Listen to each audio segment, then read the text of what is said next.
Isang magandang araw po sa inyo, Kuya Bari. Kamusta na po kayo? Dalangin ko po sana ay nasa mabuti kayong kalagayan pati na ang pamilya ninyo. Nais ko lang pong ibahagi sa inyo itong karanasan kong ito noong umuwi kami ng mga magulang ko at kapatid sa probinsya nila Papa sa San Antonio, Iloilo. Itago nyo na lang po ako sa pangalang Benedicto, pero Ben po ang palayo nila sa akin. 57 anyos na po at may pamilya na. Taga Iloilo po talaga ako, Kuya Bari, pero lumipat kami sa Makati dahil taga roon ang mama ko. Kami ng 3 kong anak ngayon, Kuya Bari, ay palaging nakaantabay sa mga kwento ninyo.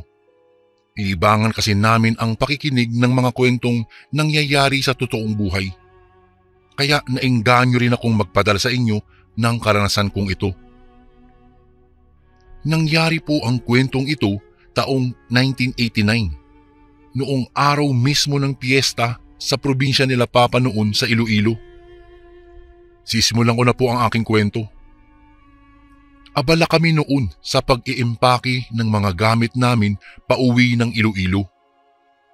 Kaunting gamit lang naman ang aming dinala dahil ilang araw lang kami sa probinsya nila Papa. Tsaka gusto ko ring makita sina lolo at lola. 2 pa lang po kaming magkapatid ng mga panahong ito, Kuya Bari.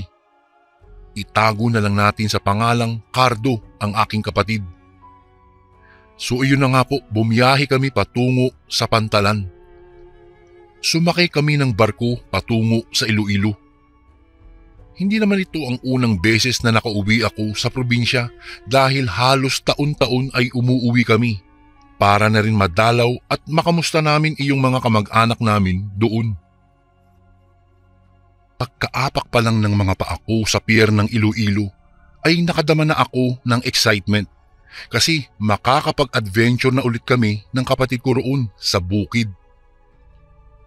Mahilig kasi kaming umakyat ng bundok, pagkatapos ay mamimingwit din kami ng isda sa sapa. Galing sa pier ay bumiyahe na naman kami patungo sa mismong probinsya ng San Antonio. Maraming mga banderitas ang nakasabit sa gilid ng daan. May iba ring abala sa paghahanda at pag-aayos ng mga dekorasyon. Habang bumabiyahe kami ay hindi ko mapigilang kumaway-kaway sa mga taong kakilala ko. Halos kasi lahat ng taong malapit sa baryo namin ay kilala ang aming pamilya. So ito na nga po, Kuya Bari, pagkarating namin sa sentro ay bumaba na kami kasi malapit lang naman sa sentro ang bahay namin. Kinuha namin ang aming mga gamit at binaybay na namin ang daan pauwi. May mga sumalubong pa sa amin noon at tinulungan kami dalhin ang mga gamit namin at mga pasalubong. Tapos po, pagkarating sa bahay ay nagkumustahan lang at nagkaroon ng munting handaan. Yung palang bahay nila Lola ay may mga dekorasyon na dahil kinabukasan noon ay pista na. Napuno ng kwentuhan at tawanan sa loob ng bahay. May iba ring nasa labas at nag-iinuman. Pagkatapos naming kumain ng hapunan noon, Kuya Bari, nagpaalam kami ng mga pinsan at kapatid ko na pupunta kami ng sentro dahil may kasiyahan doon. Malapit lang naman kaya pinayagan na nila kami. 5 kaming naglalakad noon. Tapos isa lang iyong flashlight na dala-dala namin. Habang naglalakad kami ay rinig namin iyong tugtugan at kantahan. Pagkarating namin po doon, kaagad kaming umupo sa may gilid at nanood. Aliw na aliw kami noon at nasiyahan hanggang sa natapos ito. Kaunti na lang kami noong natira sa loob ng court dahil iyong iba ay nagsiuwian na. Siguro dahil malayo pa ang uuwian nila. Sa amin kasi nasa malapit lang, siguro mga 150 meters lang po siguro ang layo mula sa bahay. Mga bandang 12:00 na po iyon ng gabi nang makalabas kami sa basketball court. Mabibilang na lang ang mga tao ng mga oras na iyon. Antok na ako noon, kaya naman papikit-pikit akong naglalakad sa kalsada, Kuya Bari. Tapos yung mga pinsang kong babae, bigla ba naman nagkwento ng kababalaghan na kesyo raw may nagpapakita roon sa puno ng balete kung saan doon kami mismo dadaan. Kahit ano na lang yung pinagkukwento niya, kahit hating gabi na, may lakas pang loob na gawin niya yun. Tapos yung dalawang babaeng kasama namin doon ay nakakapit sa aming dalawa ng kapatid ko dahil sa takot. Ilang beses na namin siyang sinaway para tumigil na siya sa pagsasalita, pero tinawanan lang niya kami kasi raw, Kuya Bari, nakakatawa raw yung mga mukha namin. Nagbibiro lang naman daw siya. Dagdag pa nito na kahit magpakita pa raw ito sa kanya, hindi raw siya matatakot. Nasa isip ko noon na may pagkamahangin din pala itong pinsang ko. Palibhasa kasi parang lalaki kung kumilos.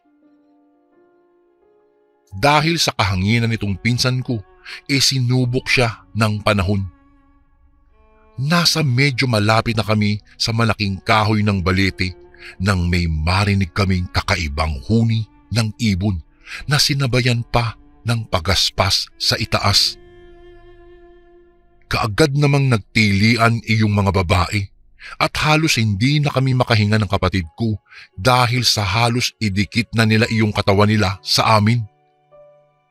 Hinawakan ko ng maigi ang flashlight at inilawan ko ang itaas. Ganoon na lang ang pagkasindak namin noong, Kuya Bari, nang makita namin ang isang napakalaking paniki sa sanga ng balete. Ngunit hindi po ako sigurado kung paniki ba iyon kasi pagkakita namin sa nilalang na iyon, hinila na ako ng 3 babae at nagtakbuhan papalayo. Nagsisigawan sila habang tumatakbo. Mabilis kaming lumayo at tumakbo dahil sa nakita namin sa itaas ng puno. Sa buong buhay ko po, Kuya Bari, noong oras lang iyon ako nakakita ng ganoong kalaking paniki. Itim na itim ito at yung sa ulo niya na parabang buhok, buwaghag ito. Mapupula rin ang mga mata nito na siyang nagpatayo ng balahibo sa buo kong katawan. Halos magkandara pa na iyong mga babae dahil sa pagmamadali at naratol na rin sila sa aming nakita. Ngunit mas lalo kaming natakot at kinabahan nang marinig naming may malakas na pagaspas ng pakpak sa uluhan namin. Hindi namin namalayan na sinusundan pala kami ng nilalang na iyong, Kuya Bari. Mangiyak-ngiyak na iyong mga pinsang kong babae. Tapos sige pa rin ang pagsigaw nila. Mabuti na lang noon at medyo malapit na kami sa bahay. Tapos nakita rin namin ang pagbukas ng mga ilaw ng aming kapitbahay. Nakita rin naming lumabas ang mga magulang ko, pati na sila lolo at lola at si tiya rin. Pagkalapit pa lang sa amin ay kaagad nang yumakap iyong mga pinsang ko sa mga magulang nila. Gulong-gulo sila noon sa nangyayari. Nasa labas kami ng bahay noon nang sabihin namin ang totoong nangyari, lalo na iyong nakita naming malaking paniki. Bago ko po ipagpatuloy ang kwentong ito ay may request sana ako sa iyo, kasundo. Isang pindot lang ito, kasundo, sa subscribe button namin. Malaking tulong po ito sa amin, kasundo, upang mapagpatuloy pa namin ang mas marami pang magagandang kwento. Salamat sa pag-subscribe mo, bagong kasundo. Nang marinig nila ang sinabi namin ay nangamba sila at sinabing baka raw manananggal iyong nakita namin doon sa puno ng balete. Hanggang sa biglang nagkwento ang mga kapitbahay nila lolo at sinabing may usap-usapan daw na may bagong dating o dayo sa Iloilo at pinaghihinalaan daw itong isang aswang. Kasi raw minsan, mayroon pa na nakakita ditong nakatuwad daw ito ng walang dahilan. Tinanong naman namin kung totoo ba ang tungkol sa mga aswang at tumango naman sila lolo at lola. So ibig sabihin, totoo nga ang mga aswang.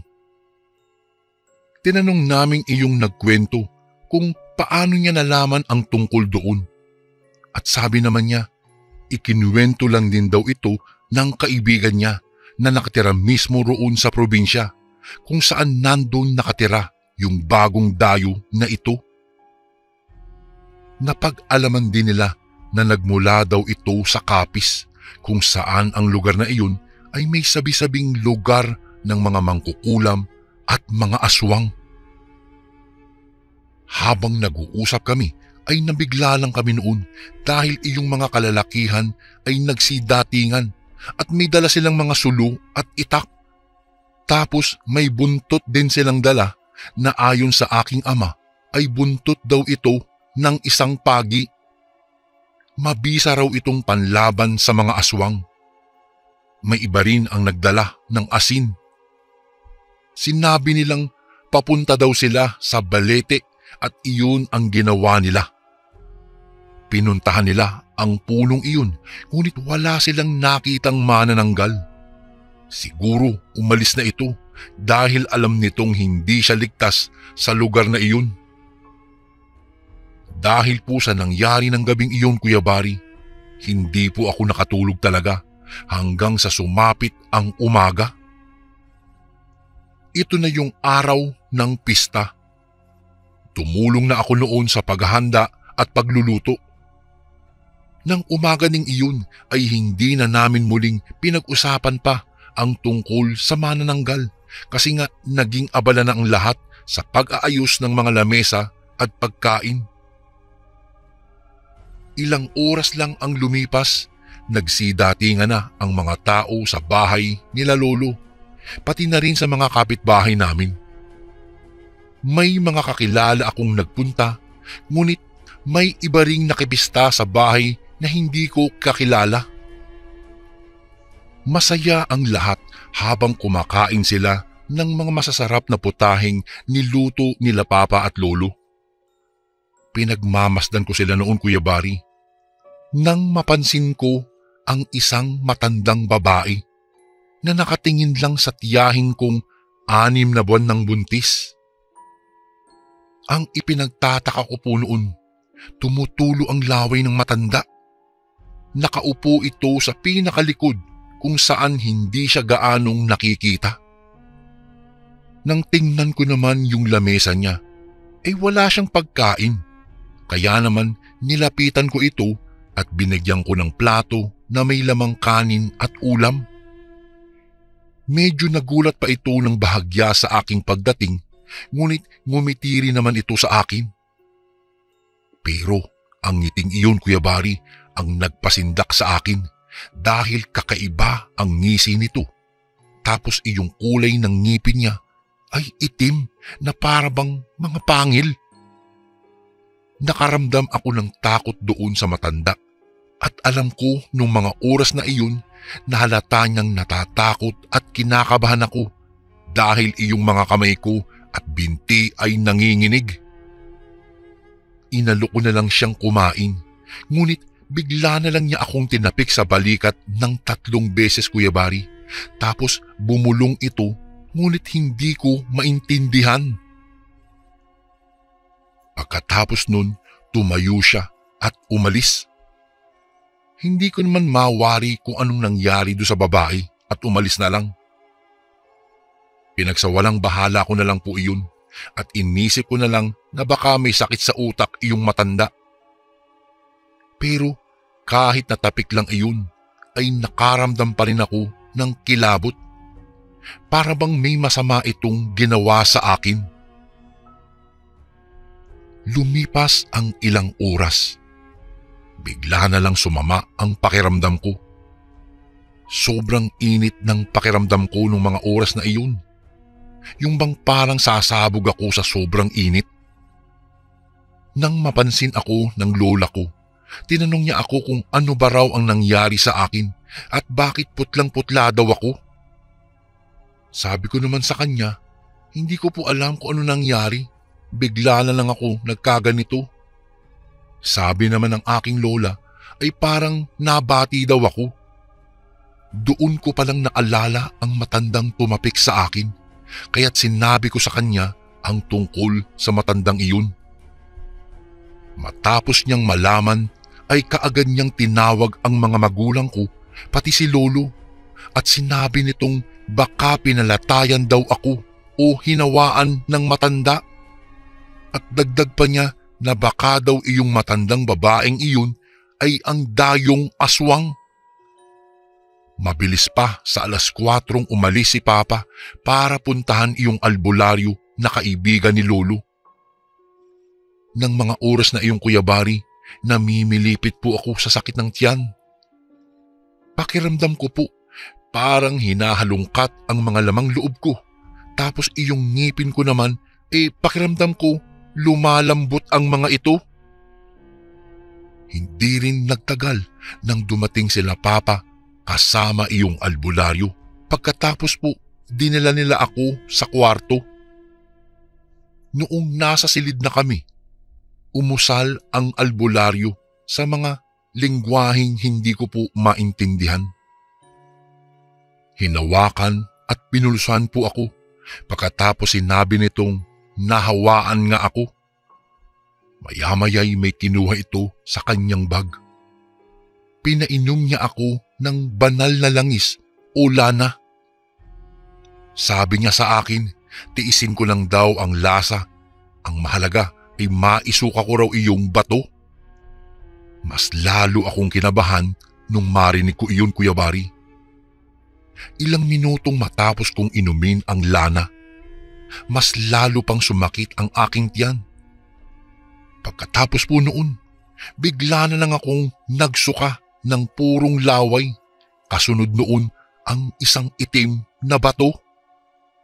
Kinuha ito ng albularyo at dinala sa likod. Sinunog niya ito. Sobrang nanghina ako nung mga oras na iyon at iyong mga magulang ko naman ay labis ang kanilang pag-aalala. Ayon sa albularyo, mabuti daw ay nagamot daw niya kaagad ako.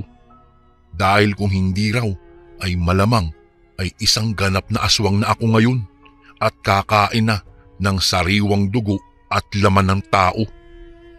Nakahinga naman ang aking mga magulang. Ligtas na daw ako. Bago umalis ang albularyo, nagpasalamat kami. Sinubukan din nilang hanapin ang matanda, ngunit hindi na nila ito nakita pa. Tsaka sabi po ng albularyo, maaaring umalis na ito dahil may nahawahan na siya at paniguradong sa ibang lugar na naman ito mambibiktima. Hindi ko po talaga lubos akalain na ang masayang bakasyon sana noon ay munti ka nang mauwi sa disgrasya. Hindi ko akalain na may mga tao palang ganoon. Hindi rin po kami nagtagal sa probinsya noon at umuwi kami kaagad sa Makati. Ang pangyayaring iyon ay nagsilbing aral po sa akin na hindi lahat ng dadayo sa pista ay pagkain ang sadya. Ang iba ay nagkukunwari lang para makapambiktima at dumami ang kanilang lahi. Magmula po noon, kapag may pista, takot na akong lumapit o umasikaso sa mga dayo lalo na kapag hindi ko pa sila kakilala. Ayoko na kasing maranasan pa ang pangyayaring kung saan munti ka nang namiligro ang buhay ko dahil sa isang dayo sa pista sa Iloilo. Hanggang dito na lang po ang aking kwento, Kuya Bari. Salamat po at sana po ay mabasa niyo po ang aking email sa inyong channel. Lubos na gumagalang, Benedicto.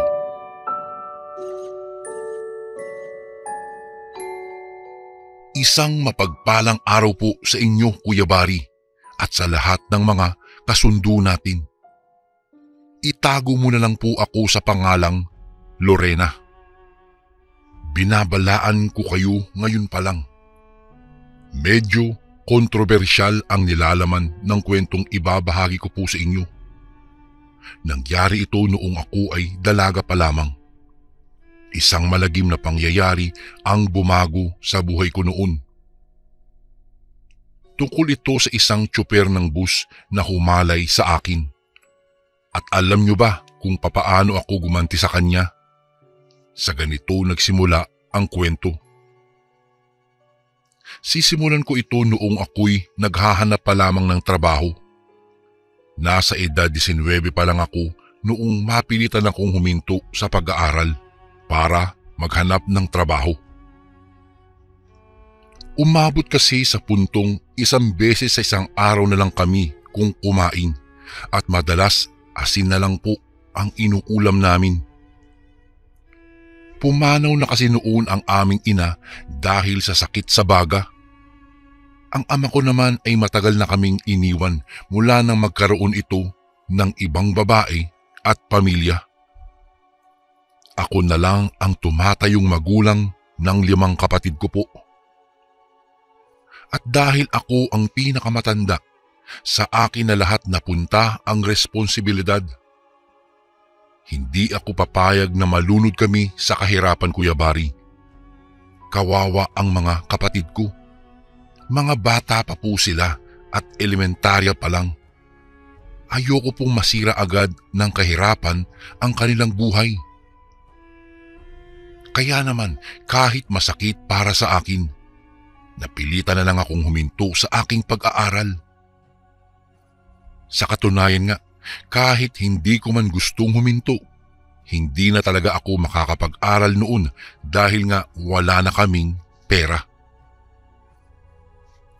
Kahit wala pa akong kaalam-alam noon sa mundo, napilitan akong maghanap ng trabaho upang mabuhay ko ang mga kapatid ko. Noong una, hindi ko talaga alam kung ano ang gagawin ko. Nagtanong-tanong ako sa mga kakilala ko, ngunit wala raw silang alam na pwedeng mapasukan ko. Yung mga kaklase ko dati na tinulungan ko, iniwan na lang ako. Noong malaman nilang mas mahirap pa kami sa daga. Wala na akong maaasahan sa kanila.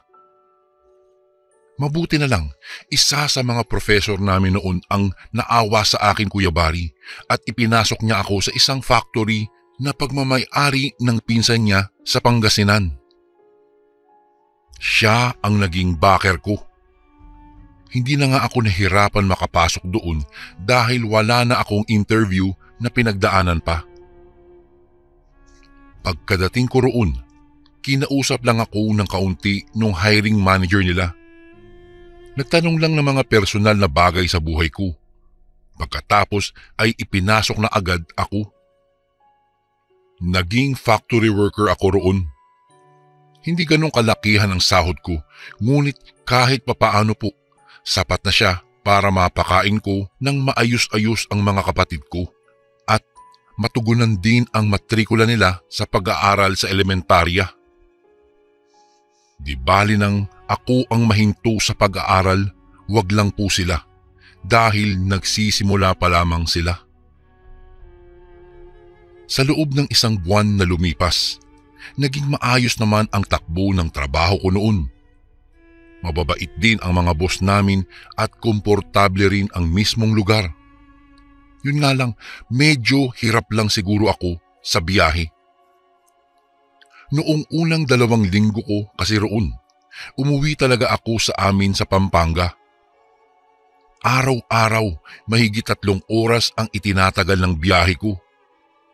Sa biyahe pa lang po, Kuya Bari, pagod na ako at puyat na ang natatamo ko. Buti na lang, naaawa rin yung prof ko na nagpasok sa akin doon kaya pinatira niya ako sa bahay ng isa pang kakilala niya roon. Naging komportable naman ako dahil kapwa ko iyon babae at kasing edad ko lang ito. Dahil doon, napilitan akong ipagkatiwala na lang sa kapitbahay naming si Aling Nelly ang mga kapatid ko. Siya ang nag-aalaga at nagbabantay sa mga ito. At siya na rin ang naghahatid at sumusundo sa eskwela. Binibigyan ko rin siya ng maliit na halaga kahit papaano para hindi siya magsawang luminga sa mga kapatid ko. Nang sumunod na araw naman, Wala kaming pasok ng 2 araw dahil nagkaproblema sa mismong factory. Kaya naman naisipan kong umuwi muna sa amin upang mabisita ko na rin ang mga kapatid ko. Madaling araw pa lang noong magising ako para maaga akong makauwi roon. Habang naglalakad ako sa isang shortcut kung saan baku-baku ang daan at napapaligiran ng matataas na damo, nakarinig ako bigla ng mga yabag ng paa na sumusunod sa akin.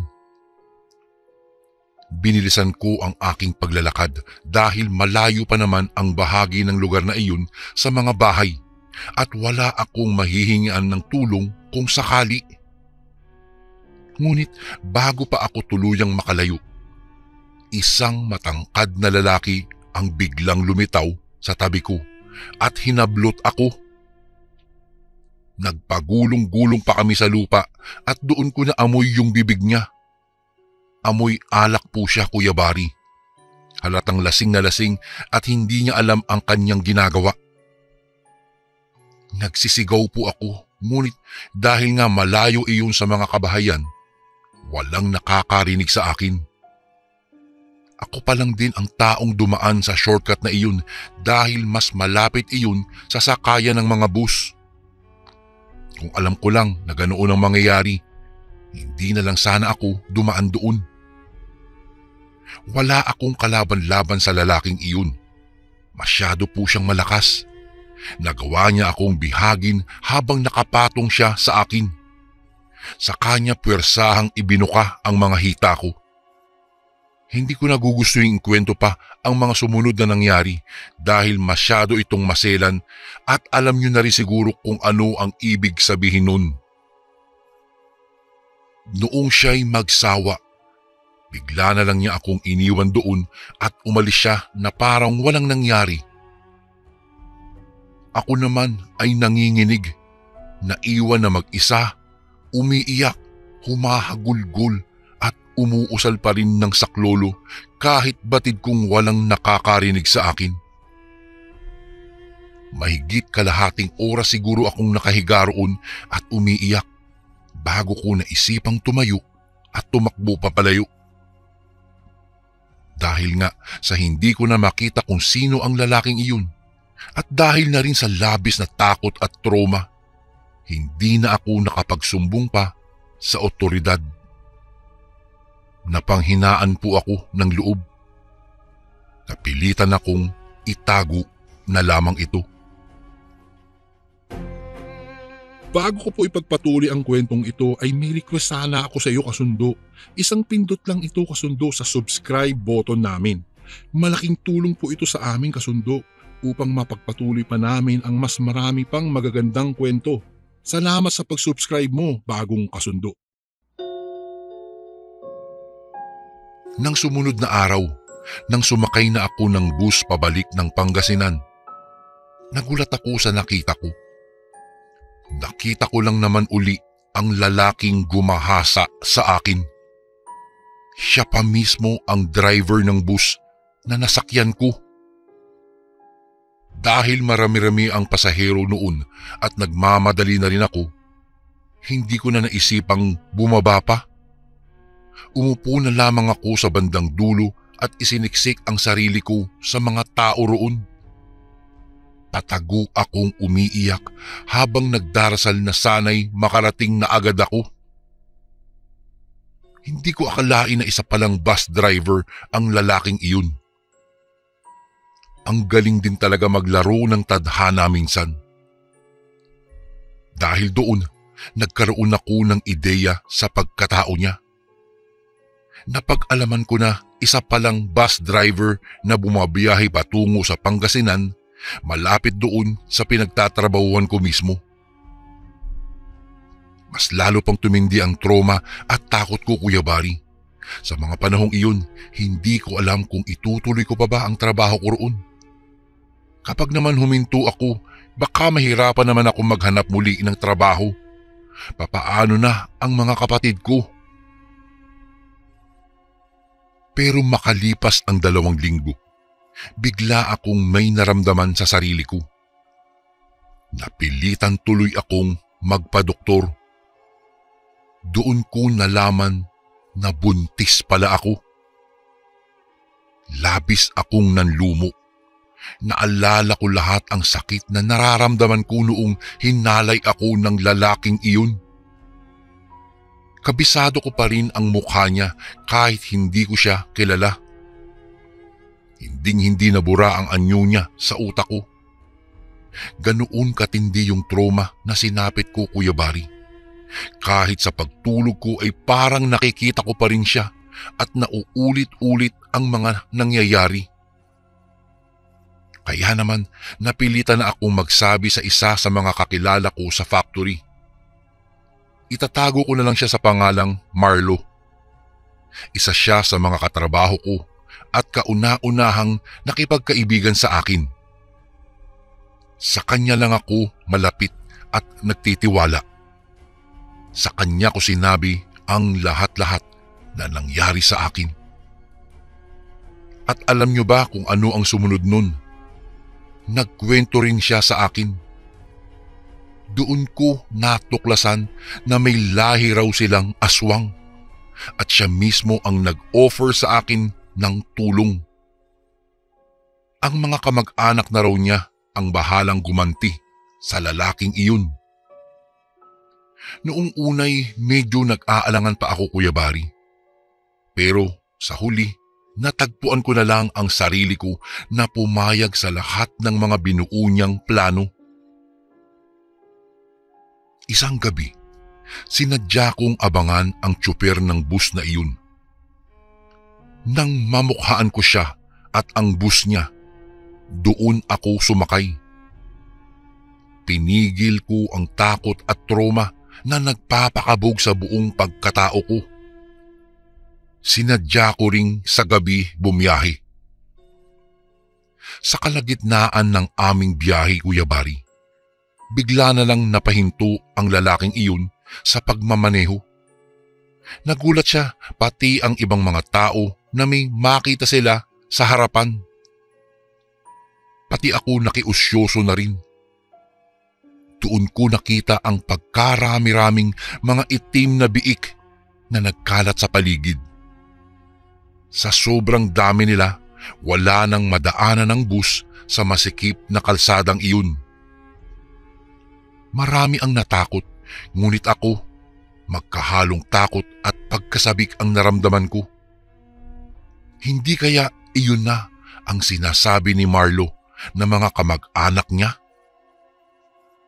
Ang usapan kasi namin, hanapin ko raw yung driver ng bus na iyon at sakyan ang mismong bus niya. Pagkatapos ay susundan nila ako gamit ang amoy ko. At kapag nakahanap na ng tiyempo, doon daw nila susugurin ang driver ng bus. At mukhang nangyayari na nga iyon. Ilang sandali pa nakita kong bumaba ang tsuper ng bus at sinubukang itaboy ang mga itim na biik. Ngunit hindi nagtagal. Bigla na lang may bumato rito at mabilis itong natumba sa lupa. Nang matumba ito ay pinagkaguluhan pa ito ng mga biik hanggang sa hindi na namin ito nakitang gumalaw. Ilang sandali pa, biglang nagsialisan ang mga biik hanggang sa lamunin na sila ng dilim at hindi na namin makita. Napalabas tuloy kaming mga pasahero. Gulat na gulat kaming lahat nang makita ang lalaki na dumudugo ang kabilang mata. Doon pala tumama ang malaking tipak ng bato na binato sa kanya kanina. Base sa itsura niya, wala na siyang buhay. Wala na rin siyang hininga. Sa madaling salita, patay na siya. Pinatay siya ng mga aswang. Labis akong nangilabot sa nangyari kahit alam kong ganoon din ang mangyayari. Hindi ko alam kung dapat ba akong makonsensya sa ginawa ko, Kuya Bari. Pakiramdam ko kasi parang ako pa rin ang may kasalanan sa pagkamatay ng lalaking iyon. Dahil ako ang pumayag sa alok na tulong ni Marlo sa akin na ipaghiganti ako sa bus driver na iyon na gumahasa sa akin gamit ang angkan nilang may mga dugong aswang. Matapos ang pangyayaring iyon ay nagpasya akong mag-resign sa trabaho ko, Kuya Barry. Bumalik na lang ako sa amin upang alagaan ang mga kapatid ko. Sa kabutihang palad ay nakakuha naman kaagad ako ng kapalit na trabaho. Dahil sa aking pag-uwi sakay ng bus, nakatabi ko ang dati kong kababata. Nagkakwentuhan kami at naisalaysay ko sa kanya ang buhay ko. Sa kabutihang palad naman, inalok niya ako ng trabaho doon sa business nila. Kung kaya't galak na galak ako at tinanggap ang kanyang offer. Lumipas ang ilang buwan. Maganda naman ang naging buhay naming magkakapatid. Tuloy-tuloy lang. Nakakakain naman kami kahit papano. Ngunit ang trauma at ang takot ay nanatili sa aking puso. Magpasa hanggang ngayon ay nakukonsensya pa rin talaga ako, Kuya Barry. Kasalanan ko ba na pumayag ako na patayin siya? Ilang gabi na rin akong hindi nakakatulog dahil sa katanungan kong ito. Ngunit hindi iyon mababayaran. Ang trauma na ginawa niya sa akin, lalo na't nailuwal ko na ang batang ginawa niya. Masakit man ang nangyari sa akin, ngunit mahal ko ang bagong anak kong ito. Sadyang masakit man ang katotohanan, ngunit hindi ko naman ito pinagsisisihan. Isang pangyayaring hindi ko po malilimutan. Isang ganti na walang kapatawaran. Isang karanasan na nagpabago sa buhay ko dahil lang sa isang tsuper ng bus. Hanggang dito na lang po ang aking kwento. Maraming salamat po, Kuya Barry. Lubos na gumagalang, Lorena.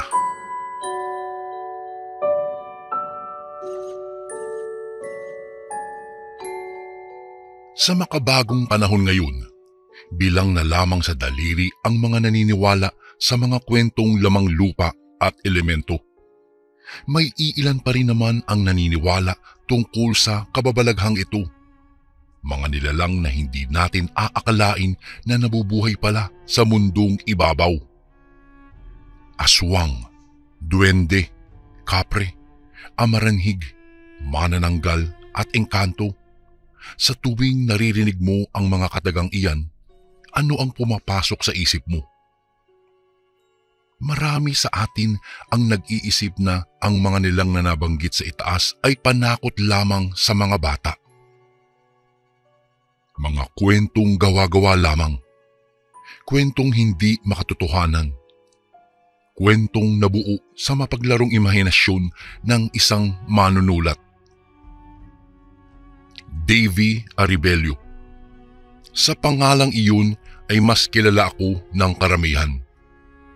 Davy ang totoo kong pangalan, Kuya Barry.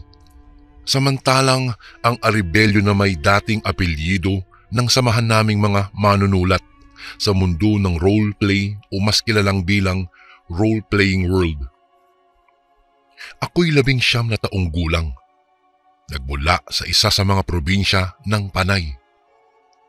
First year BSIS college student sa isang kagalang-galang na paaralan. 4 kaming magkakapatid at ako ang ikalawa. Hindi ko alam, Kuya Barry, kung dapat ko bang isama ito, ngunit ako'y nagmula sa isang watak na pamilya. Ako po ay isang manunula at manunulat. 99% ang mga akda ko'y likha lamang ng sariling imahinasyon, ngunit ang natirang 1%'y nakuha sa karanasan ng ibang tao. Sa pagkakataong ito, hayaan niyo akong ibahagi ang sariling naging karanasan ko't nadiskubre. Karanasan na hindi mo aakalain na makatotohanan. Kagaya ng iniisip niyo, ang kwentong ito'y puno ng kababalaghan na ang paksa ay tungkol sa nilalang na tinatawag nating mga aswang. Hindi ko na po matandaan, Kuya Bari, kung anong petsa, buwan at taon kung kailan nangyari ang kwentong ito. Sa pagkakaalala ko po ay nasa 5 o 6 na taong gulang pa lamang ako noon. Isa ako sa mga kabataan na sakitin. Sa edad na 6 ay hindi pa po ako kumakain ng kanin. Sa katunayan, hanggang sa mag-9 na taong gulang na po ako, ay hindi pa rin ako gaanong kumakain ng kanin. Kumakain naman po ako, ngunit inilalabas ko kaagad. Gatas, junk foods at soft drinks lang ang tanging ginagawa kong agahan hanggang sa hapunan. Kasing payat ako ng walis tingting at kasing kupad ng pagong. Madali po akong dapuan ng sakit. Sa katunayan ay maraming herbal na akong nainom dati. Maraming manghihilot na rin kaming napuntahan. Balik tayo sa kwento. Nagkasakit ako ng panahong iyon. Mataas po ang aking lagnat at balisa kung kaya't nagbiyahe kami ng mga magulang ko papunta sa lugar ng aking ama. Para sa karagdagang kaalaman, ang ina ng aking ama na siyang lola ko'y isang albularya. Maraming tao na siyang napagaling, natutulungan at kabilang na ako doon. Hapon na noon nang makarating kami sa bahay ng aking lola. Niluto pa nga niya ang isa sa mga alaga niyang manok at pinag-akyat kami ng buko. Hindi po sa pagmamayabang, ngunit sobrang bait ng lolo ko. Nang gabing iyon ay kaagad akong tinignan ng aking lola. Marami pa siyang tinanong kila mama bago inihanda ang kanyang mga kagamitan katulad ng kandila, palanggana at ang iba'y hindi ko na maalala pa dahil sa sobrang tagal na rin. Karga po ako noon ng aking ina. Nagdasal pa si lola noon gamit ang wikang Latin bago sinimulan ang ginagawa niyang masasabi kong isang ritual.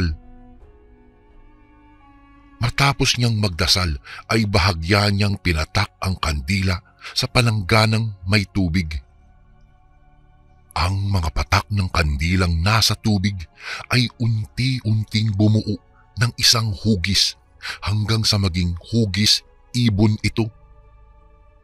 Nabigla pa sila mama dahil sa naging kinalabasan. Naku, iyan ang ibon na nakita ko kanina sa labas. Naaalala ko pang saad ng aking ina. Doon namin nalaman na sinundan pala kami ng malaking ibon o mas tamang sabihin na nagbabalat kayong ibon sa bahay ng aking lola. Ayon sa aking abuela ay nagbabalat kayong ibon lang ang nilalang na iyon. Isa po itong uri ng aswang, Kuya Bari. Ngunit hindi na sila mama na bigla pa ng ilahad ni lola na kapitbahay namin ang tinutukoy nitong aswang. Kalat na kasi sa aming baryo na aswang daw ang pamilya ng aming kapitbahay. Isa pa, hindi iyon ang unang beses na ginambala niya ako, maging ang aking pamilya. Naranasan na rin iyon ng pinsan ko at ni mama. Ibinalot ni lola ang patak ng kandila na naghugis ibon, saka ipinainom sa akin ang tubig nito. Nang gabing iyon ay bumuti ang aking pakiramdam. Nakatulog pa nga ako ng mahimbing ng gabing iyon. Kinaumagahan ng araw na iyon, kaagad kaming bumiyahe pabalik sa bahay. Nakausap at nakalaro ko pa nga noon ang 2 anak ng aming kapitbahay. Hindi ko na rin nabanggit pa sa kanila ang tungkol sa nalaman ko sa pamilya nila. Hindi naman ako natakot sa kanila, pero hindi talaga ako sumasama sa bahay nila sa takot na baka ako na ang ihahain nila sa kanilang mesa. Nang mga sumunod na araw ay naging maayos naman ang lahat. Dumating ang kaarawan ko at imbitado pa nga sila. Niregaluhan pa nga ako noon ni ate ng teddy bear saka 2 bestida. Nagustuhan ko naman ang iniregalo nila, lalo na ang teddy bear. Dahil sa totoo lang Kuya Bari ay parang kapare siya ng isa ko pang teddy bear. Lalaki kasi ang teddy bear ko, samantalang babae naman ang ibinigay niya, kaya bagay na bagay at magkasing mukha pa. Subalit tungkol naman sa 2 bestida, tako talaga akong suotin iyon. Naglaro kasi sa isipan ko na baka maging aswang na rin ako kapag sinuot ko iyon. Hindi pa nagtapos ang kwento ko. Balik tayo sa binanggit kong naging karanasan ni Mama dulot rin ng kapitbahay naming aswang. Ayon kay Mama, ay buntis siya ng mga panahong iyon sa bunso kong kapatid. Bago ko po ipagpatuloy ang kwentong ito ay may request sana ako sa iyo kasundo. Isang pindot lang ito kasundo sa subscribe button namin. Malaking tulong po ito sa amin kasundo upang mapagpatuloy pa namin ang mas marami pang magagandang kwento. Salamat sa pag-subscribe mo, bagong kasundo. Mahimbing ang kanyang pagkakatulog nang bigla na lamang daw siyang nagising. Balisa siya at pakiramdam niya ay parang may nakamasid sa kanya.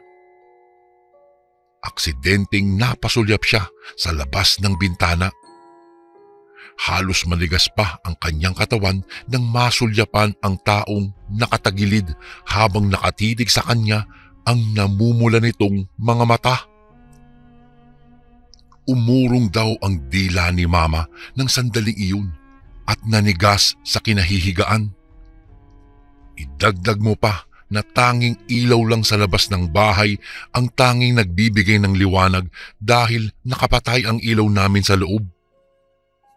Titig na titig sa kanya ang lalaking nasa labas. Sa kabutihang palad ay bigla na lamang nagising ang aking ama. Nagtaka pa nga si Papa nang maabutan ni Mama na nasa ganoong sitwasyon. Sabi ng aking ama ay sobrang namumutla daw ang aking ina at malamig ang mga kamay. "Oh, anong nangyari sa iyo?" Kunot noong tanong ng aking ama na nagpabalik ulirat kay Mama, ngunit hindi pa rin nagawang makapagsalita. Sinulyapan lang ni Mama si Papa bago ibinalik ang tingin sa bintanang nakabukas. Sa pagkakataong iyon ay wala na roon ang lalaking tumititig sa kanya. Hindi na nakatulog ang aking ina ng gabing iyon hanggang sa abutan siya ng bukang liwayway. Kinaumagahan ay kaagad niyang kinausap ang aking lola, ang ina ni Mama. Kinwento ng aking ina ang nakita niya ng gabing iyon. Kapwa na bigla pa sila lola at papa dahil sa kanilang narinig. Nang araw ding iyon ay kaagad nilang sinarado ang bintana. Hindi na rin nilang nagawa pang harapin ang aswang na iyon, sa halip ay binigyan na lamang ni Mama ng proteksyon laban sa mga nilalang katulad ng aswang. Ilang buwan pa ay saka ipinanganak ng aking ina ang kapatid ko. Ang nakakatawa pa nga Kuya Bari ay akala niya noong una ay magbabanyo lang siya, subalit hindi niya aakalaing manganganak na pala siya. Naku, mabuti na lang at hindi ka pinayagan na magbanyo dahil kung nagkataon nailabas mo sa inidoro yang si Darren. Komento pa ng mga taong nakarinig ng kwento ng aking ina.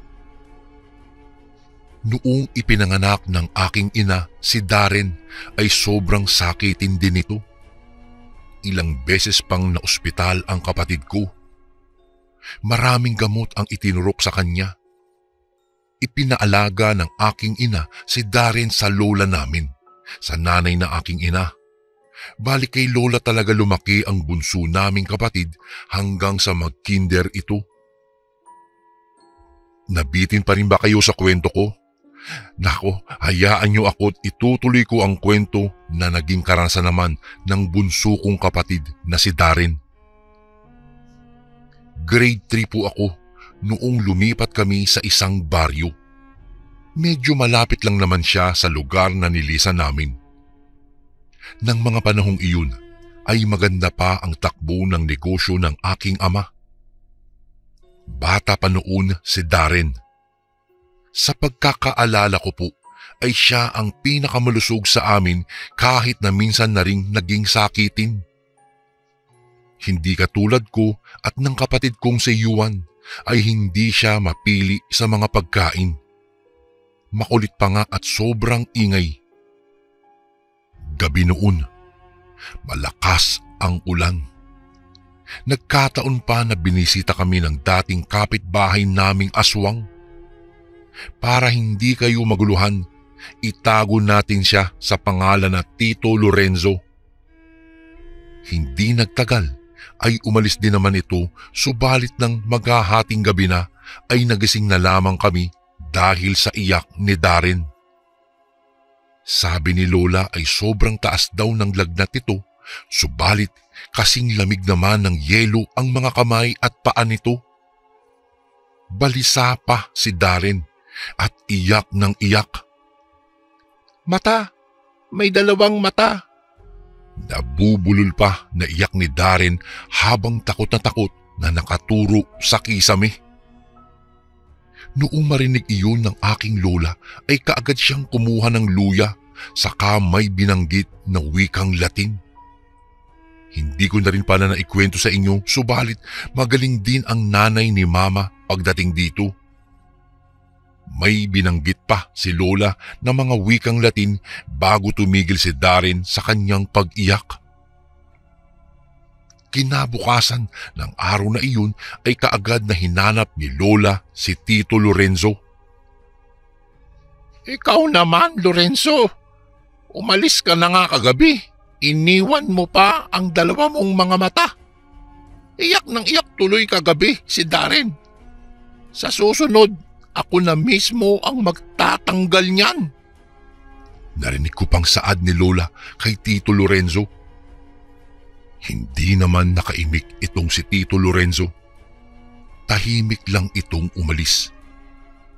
Simula noon ay hindi ko na siya nakita pa hanggang sa nabalitaan ko na umalis na raw ito at nagtrabaho sa ibang lugar. Sa kasalukuyan ay wala pa rin akong may nabalitaan tungkol sa pamilya nila. Ngunit kung saan man sila ngayon naroroon ay sana'y wag na silang bumalik pa. Hindi ko na po patatagalin pa ang aking kwento. Ito ang totoong naging karanasan ko sa kamay ng mga aswang. Hindi ko nilalahat. May aswang na mabait. May aswang rin na masama. Nakadepende iyon sa paraan ng pagtrato mo sa kanila. Huwag rin po kayong matakot sa kanila dahil kapag malaman nilang natatakot ka, ay hindi ka nila titigilan. Hindi ko po kayo pinipilit na paniwalaan ang kababalaghang ito, subalit ang tanging maipapayo ko lamang ay laging maging handa sa lahat ng oras. Manatiling matatag at pagtibayin ang pananampalataya sa ating Panginoong Diyos. Isa pong karanasan na hindi ko po malilimutan magpasa hanggang ngayon, Kuya Bari, na nagkaroon po kami ng kapitbahay na aswang. Hanggang dito na lang po ang aking kwento. Salamat po ng marami. Magandang araw po sa lahat ng kasundo. Lubos na gumagalang, Davy Aribelio. Magandang umaga po dito sa Vancouver at magandang gabi po sa Pilipinas. Isa po ako sa masugid mong tagapakinig, Kuya Bari. May nais po akong ibahagi na isang kwento. Ang kwentong ito ay ibinahagi din sa akin ng aking pinsan na itago na lang natin sa pangalang Monique. Si Monique po ay biktima ng gayuma noong mga panahong nasa Pilipinas pa po kami. Isa po siya na nagpapatunay na ang gayuma po ay totoo. Maganda po ang pinsan ko, Kuya Bari, at masasabi mong marami ang nagkakagusto sa kanya. Hindi ko na po babanggitin pa ang eksaktong lugar para na rin sa kapakanan ng pamilya ko at ng aking pinsan. Baka po kasi isa sa mga tagapakinig mo ang angkan ng lalaking nanggayuma sa aking pinsan. Sa taong 2000 nang dumating sa aming probinsya, ang lalaking pangalanan ko na lang po sa pangalang Leo. Hindi totoong pangalan niya. Kasama ang kanyang pamilya. Ayon sa mga sabi-sabi ng mga kapitbahay, ay nagmula daw umano ang mag-anak sa syudad. Nakaugalian na kasi sa aming bayan na ito na kapag may bagong dating ay aming magiliw na i-welcome bilang mga bagong kapitbahay. Nagtungo kami sa bahay ng mga bagong salta sa aming lugar at nakilala namin ang magpamilya. Mabait naman sila at magiliw na mga tao kaya hindi mahirap sa amin na sila'y makapalagayan ng loob. Makalipas ang ilang buwan ay may dumating na lalaki sa bahay ng magpamilya o yung bagong lipat na mag-anak. Nakilala namin ang lalaki sa pangalang Elmo, hindi niya tunay na pangalan. Ayon sa kanila ay malayong kamag-anak nila ito at galing pa sa syudad para magbakasyon dito. Natawa pa nga ako, Kuya Bari, nang mapagkatuwaang pagkwentuhan ng mga pinsan ko ang lalaking dayo kung bakit ganoon ang itsura niya. Nagtanong pa nga ang isa kong pinsan na kung ganun ba talaga ang itsura ng mga taga-syudad. Di hamak na mas may itsura pa umano ang mga kabataan sa amin na magsasaka. Mangingisda daw ba ito sa syudad?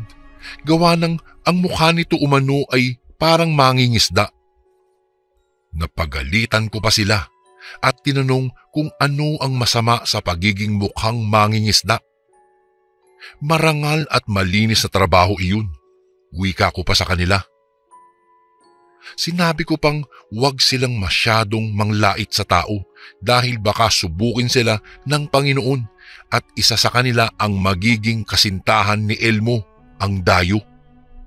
Sabay naman silang napangiwi at tila ba diring-diri sa sinabi ko. Napailing na lang at napakamot ako ng aking ulo. Nagbabala pa akong baka kainin nila ang sinabi nila nang magtawanan sila. Sakto namang napadaan itong si Elmo. Sabay kaming napatingin sa kanya. Ngumiti ako sa kanya at siya na may kumaway. Pagkalayo ng kawawang si Elmo ay tinukso nila ako na mukhang ako daw umano ang makakatuluyan ni Elmo. Bagay na hindi ko naman tinutulan. Sabi ko na lang na, ano naman kung siya ang mapangasawa ko? Mukhang masipag naman itong si Elmo. Dahilan para umakto silang tila ng didiri. Sa ika-13 ng buwan ng Agosto, ika-2 buwan na ni Elmo dito sa aming bayan. Ito rin ang araw na hindi ko makakalimutan at hindi namin inaasahan. Maulan pa noong panahong iyon at tila ba maging ang langit ay nakikidalamhati sa aming nalaman. Nabalitaan naming si Monique at Elmo ay magkasintahan na. Gusto ko pang sisihin ang sarili ko nung mga panahong iyon na ako ang tanging dahilan kung bakit nangyari ang lahat ng ito. Naisip kong tila ba nagdilang anghel po ako? Nagwala ang mama ni Monique dahil hindi niya kayang tanggapin na ang kanyang anak ay nagkagusto sa hindi kaaya-ayang hitsura. Magaganda kasi ang angkan ng ama ni Monique, kaya naman pinag-aagawan ang kagandahan niya dito sa amin. Halos nagulantang ang buong bayan sa nabalitaang ang isang pagkaganda-gandang babae ay nagkagusto sa hindi kagandahang lalaki. Ilang beses na po naming tinangkang sila'y paghiwalayin, ngunit ayaw ng aking pinsan at nagsabi pa siya'y magpapakamatay kapag naghiwalay sila ni Elmo. Pinaliwanag ko naman sa aking tiya na ina ni Monique na baka naman mahal talaga ni Monique si Elmo. Si Elmo, kapag pisikal na anyo ang pag-uusapan, ay wala talagang makikitang maganda sa kanya. Hindi siya magandang lalaki, Kuya Bari, kaya masasabi mo talaga na ano ba ang nakain nitong si Monique. Ngunit kalaunan ay naisip ko rin na baka naman mabait si Elmo at yan ang tanging nagustuhan ni Monique. Lumipas pa ang mga araw.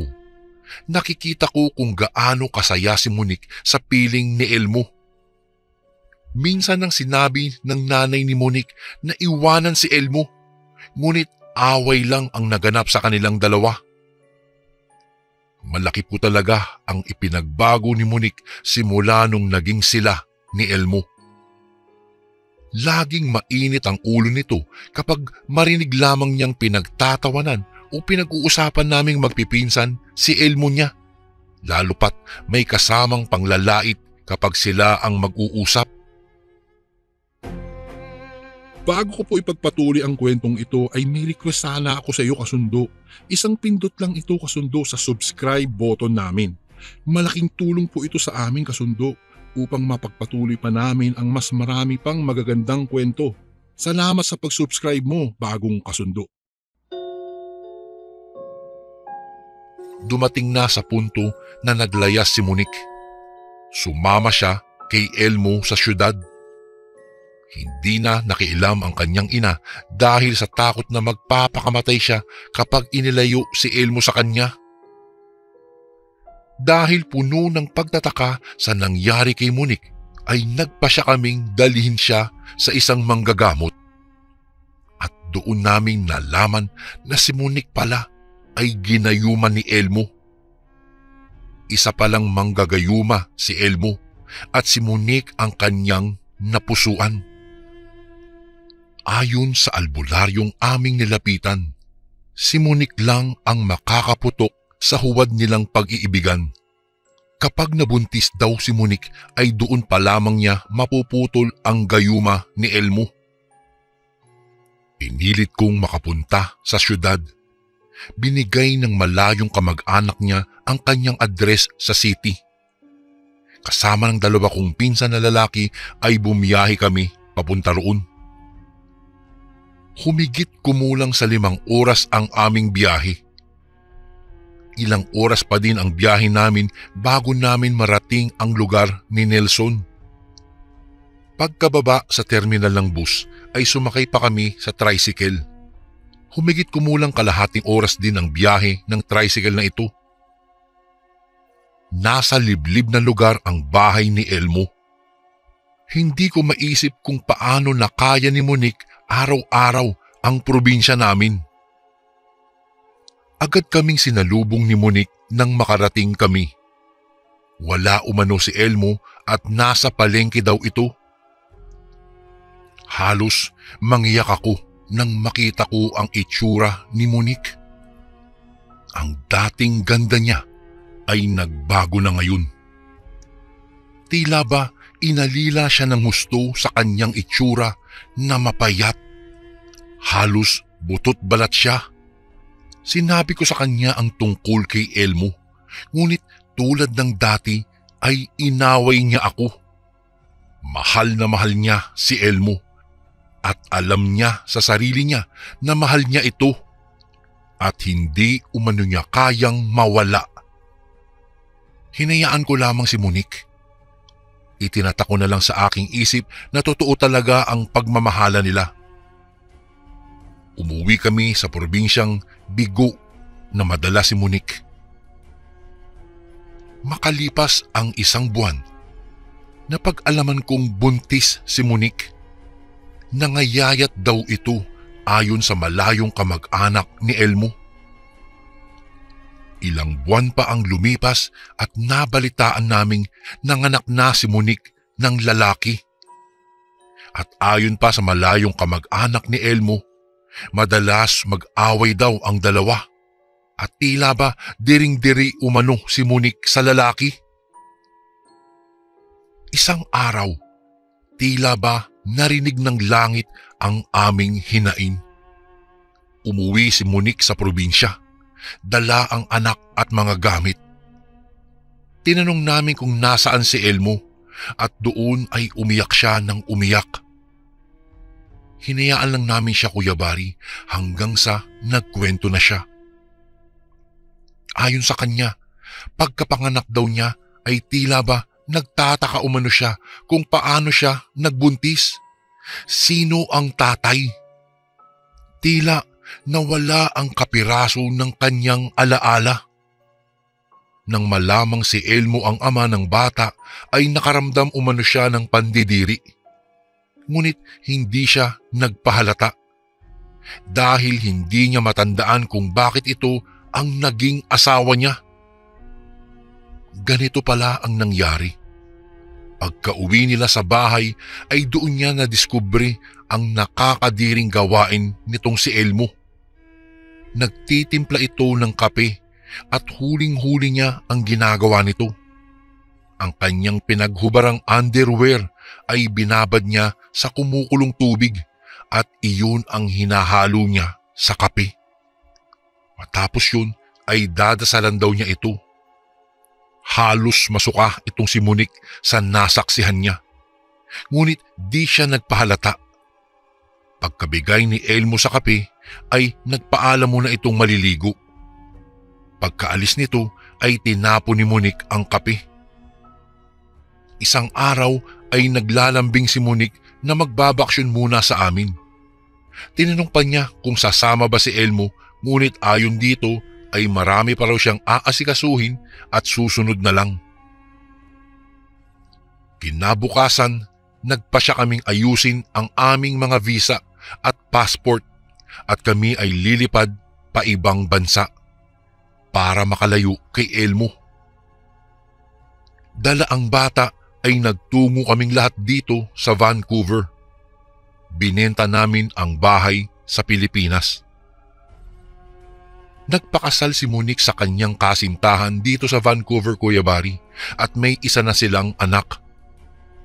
Mahal naman ni Monique ang anak ni Elmo dahil lumaki naman itong mabuting bata.